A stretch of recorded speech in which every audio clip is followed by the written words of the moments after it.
How we doing, everyone? And welcome to the FSI PGA DFS Pick Show. I am your host, TK Nation 47, joined with John Cool 19. John, how are you doing?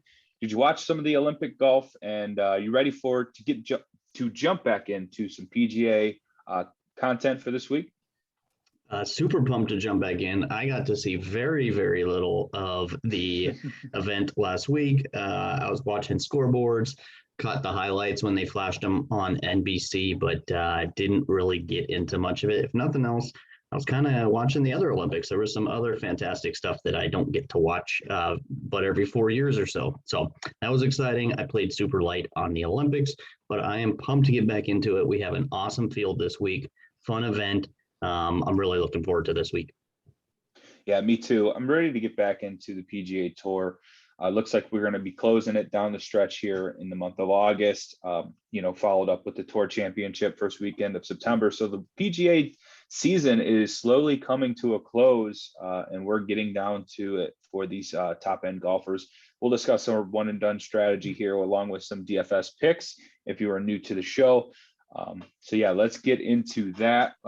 Real quick before we do, I just wanted to ask you a little bit about what we're going to see here at the TPC Southwind. If you have not had a chance, you can get John's preview that is posted on our YouTube channel at Fantasy Sports Insight, and he does a great job breaking down what we need to find here for the TPC Southwind.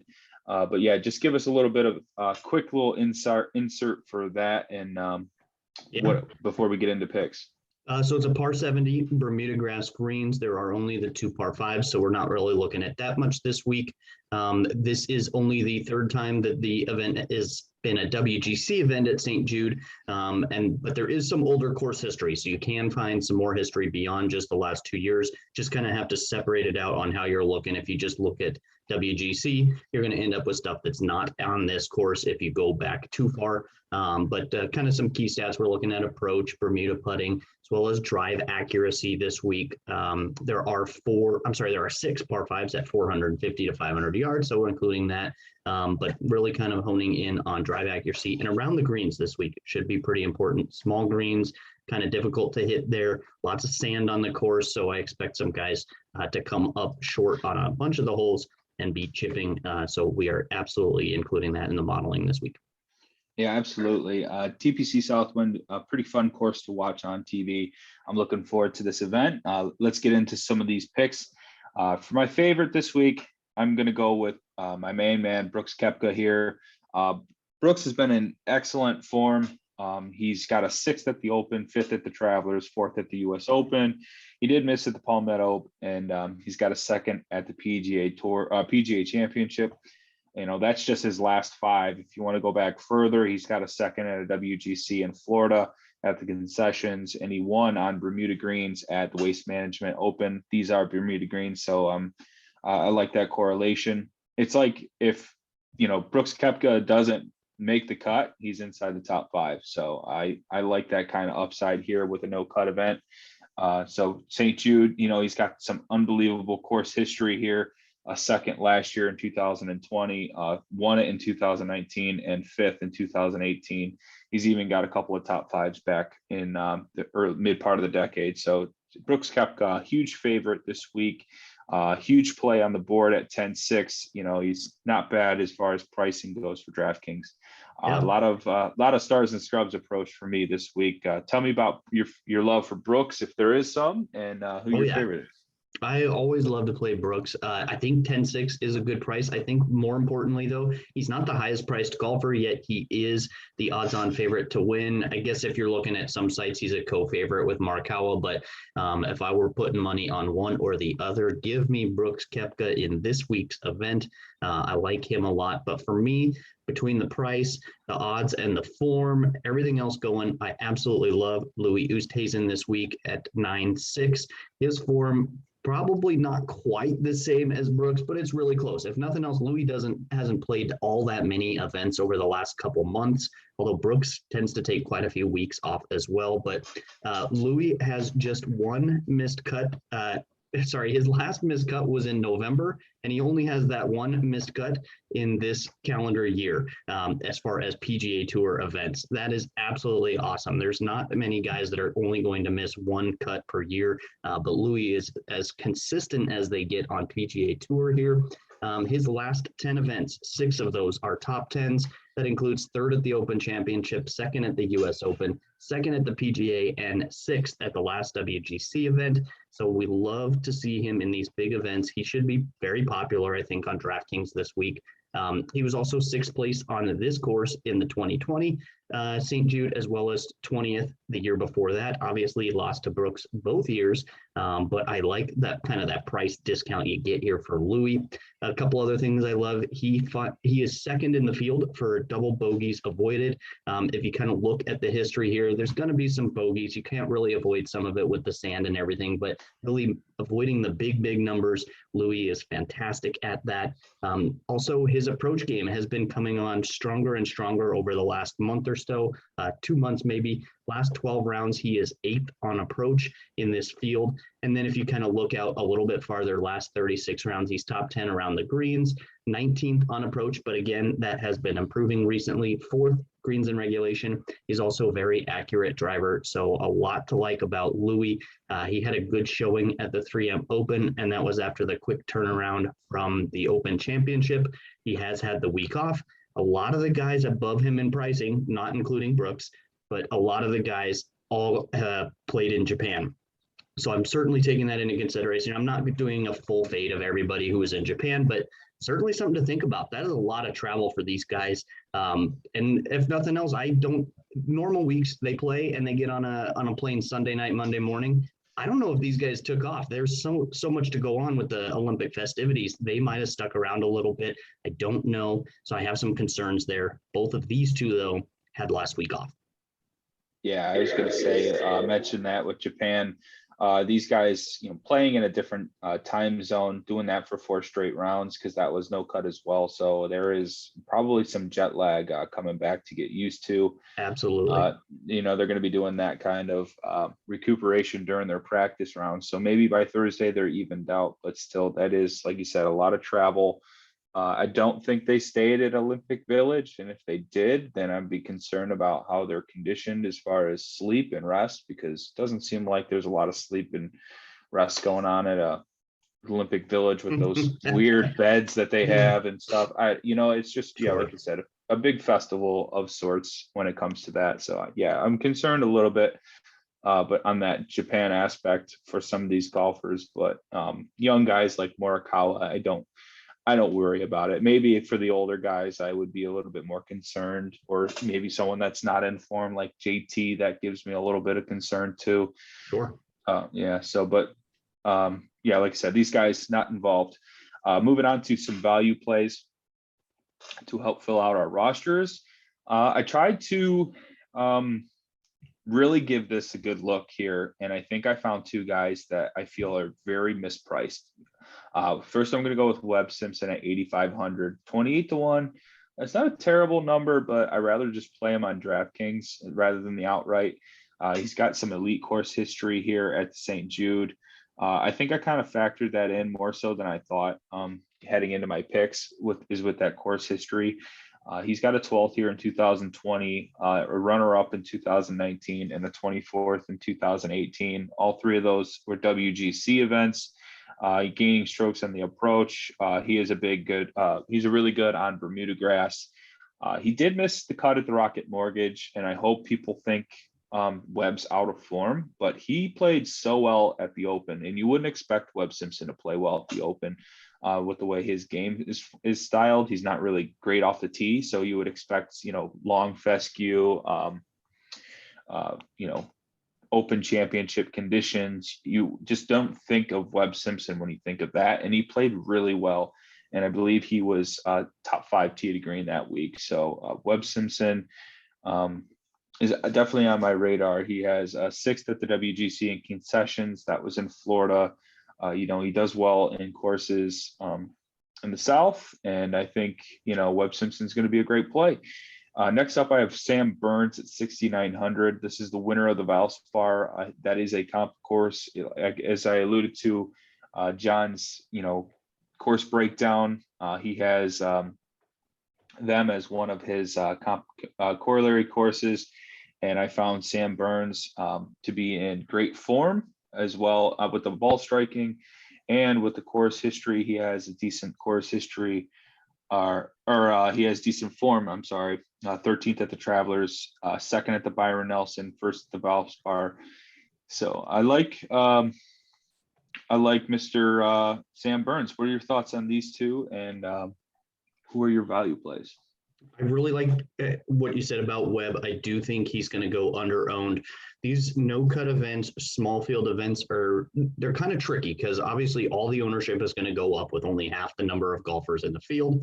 Guys like Webb Simpson, though, coming off that missed cut, I think are certainly someone to look at. Another one that comes to mind that has absolutely burned people the last couple of weeks, but he actually pops in the model, Stuart Sink. I may or may not play. I'm not saying he's fantastic, but he's another guy that coming off 2 missed cuts in a row, will be very under-owned in this field. I think Sam Burns, however, is going to be the opposite. He will be pretty chalky, in my opinion, at that 6,900 price, but for good reason. He's a great value. I completely agree with you there. I went a little bit different direction, a little bit higher in the pricing here. Give me first off Matthew Fitzpatrick. This guy is absolutely fantastic on this course here. He played last year in 2020, got 6th. 2019, he was 4th, so back-to-back top 10s for him on this course. Also, he is an elite Bermuda grass putter. I have him ranked number 1 over the last 100 rounds on Bermuda grass greens. He's a very accurate driver in this course. That is important. I don't really, not really taking into consideration too much of driving distance. I put a little off the tee into my modeling, but really I'm weighting much more heavily on fairways gained, good drives gained, greens and regulation, those types of players. Matthew fits that mold very, very well. His last 36 rounds, he's 20th around the green, so that's just fine for me. He is 8th good drives gained. I like that. 5th in fairways gained, 17th birdies or better. So I think he is going to have an opportunity to go very, very low again this week and continue that great course history. So second guy that I picked out here is Harris English. I think he is drastically underpriced. Looking at the odds, he is the same odds right now as a couple other golfers. Who am I looking at here? I believe Reed and Finau. He's got basically same Vegas odds as them, but Reed is 8,700, Finau is 8,900, and you get Harris English at 7,600. He has already won twice on tour this year. Not many guys can say that. He's a former winner on this course, 2013, also has another top 10, 2017. So course history checks the box. Winner this year checks that box. I like a whole lot of Harris English this week, especially at this price. He comes in the last 36 rounds, 11th around the greens, 15th in good drives gained. He's also up there in the top third for sand saves. Top 15 birdies or better. A lot to like here on Harris English, and really just the form. 9 out of his last 10 cuts he's made. He was the winner, like I said, at the Travelers, 3rd at the US Open. Byron Nelson, another comp course here. He was 13th there. So I think there's probably going to be a lot of people gravitating to Harris English at this price, but I will be on board. I think he is probably one of the first guys I'll pick in cash this week at this price. Nice. Yeah, I like these 2 plays, Matthew Fitzpatrick especially. I'm hoping that elevated price tag leaves some of the ownership lower so we can get him in decent spot for GPPs. Harris English, yeah, going to be a cash play probably at that price. Everyone's circling that as a mispriced. So I think we highlighted some really good value here, guys that we feel are mispriced or, really in a good spot for GPPs. We're going to move on to some sleepers here. I feel pretty good about my sleeper, Billy Horschel. He's got some not good form, but it's like he's got he's doing things well. It's just one of his parts of his game escapes him. At the Memorial, it was his ball striking, but the putter was bailing him out. At the US Open, he was striking the ball really well. He just couldn't make a putt. At the Open, it was, he makes the cut. He just, couldn't get anything going on the weekend. So I think, Billy Horschel coming off of, 3 really tough events. He dialed in. He just had his invitational that Willie Mack won that he hosted. So I think, Billy Horschel feeling inspired, to show up here at the St. Jude, where he has a 25th place finish last year, 9th in 2019. He's also got a 4th, 8th, and 6th from 2014 through 2017 when it was the St. Jude Classic. This is a place he shows up year in, year out, and he does his best to perform. So Billy Horschel, I think, is going to fly completely under the radar, and he's going to pop for a top 5. So I really love that bet. Maybe even a sprinkle on that 70 to 1 for Sure. Billy Horschel. Good Bermuda putter. What are your thoughts on him, and who's your sleeper this week? Yeah, I like where you're at here on Billy Horschel quite a bit. For me, sleeper, this photo has been making me laugh as I'm staring at it. Ian Poulter is my sleeper this week at 7K, 80 to 1. I do not expect Ian Poulter to win. And you know me, I am not typically an Ian Poulter guy. I'll get him maybe here or there, but I don't know that I've ever talked about him on the show here. I guess it's possible a while back, but he's got good form right now. 9 out of 10 cuts made, his last 10 cuts, 3rd at the Charles Schwab, 21st at Valspar, which we talked about as a comp. He has 3 top 10s on this course. That includes 8th at the 2019 WGC event here. He's also a fantastic putter on Bermuda. He ranks 9th in this field over the last 100 rounds. He's another guy avoiding those double bogeys. He's good out of the sand. He ranks 10th in this field in sand saves. And last 36 rounds around the greens is 14th, 19th in fairways gained, 13th birdies or better. So quite a bit to like here on Ian Poulter. I would definitely be interested in a top 10 bet, but even more so, I'm interested in getting this price 7K even. That will make a lot of room on your DraftKings to get a stud. If you want to go 2 studs and drop down, get Ian Poulter, that still doesn't leave you it doesn't force you into playing a bunch of guys in the 6K range. You still have some options then. So I'm going to be playing, I think, quite a bit of Poulter here as a plug-in.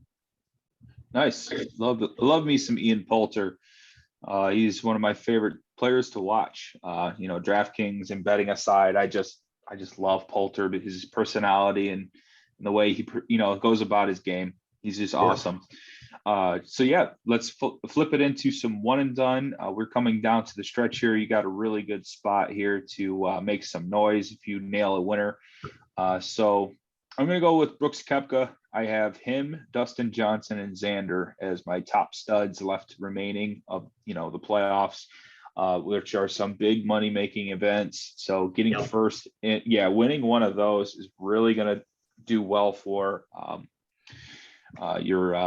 your position here. So in need of wins, I'm going to throw Brooks Koepka out there with 3 straight top 10s. I'm hoping that is going to lead to a victory. So bring it home for me, Brooks. Who you got? I like the Brooks pick. I regret having played him at the last major. I wish I had him for this event, but no shame in playing Brooks at a major. But for me, not at all. I'm kind of stuck right now. I have some great options still with DeChambeau and Morikawa. I've got Reed and Cantlay, Answer, but something about this event, Matthew Fitzpatrick loves it. The Bermuda grass, maybe that's it. Right now, I have Fitzpatrick locked in as my pick. That could change. If anybody, would probably change to Colin Morikawa this week. I don't know how I've gone this whole season without picking him. If I don't go this week, I'll be down to 3 events on the year without picking Colin Morikawa. So we'll see. Right now, I'm going to go Matthew Fitzpatrick. And I only need about a $500,000 or so. So that's I think top 5 or 6 golfers that would give me another pay jump at 200. I would make another climbing the ladder in the pay structure here. So that is my goal before the end of the next week or two, is to be able to get inside that top 200. It's not going to take a bunch, but Matthew Fitzpatrick, if he just keeps that course history, I'd be able to slide right in there. I think just under that number 200 mark. Yeah, you got to bring it home for FSI. Get inside that top 100. That'd be really cool to see. So best of luck to whoever. The win would jump me quite a bit. I would be 150-ish, I think, maybe just inside that. All right. Well, I'm definitely pulling for you. If I win one here in the next couple of weeks, then hey, I might have a shot. But you're not out of it. That's for sure. Yeah, it's true. I could be in the 3,000s and completely mailing it in. And Just three taking, out of the last four events are higher money. So you're looking at closer to 2 million for the winner on everything but the Wyndham. So there's yeah. some big money left here.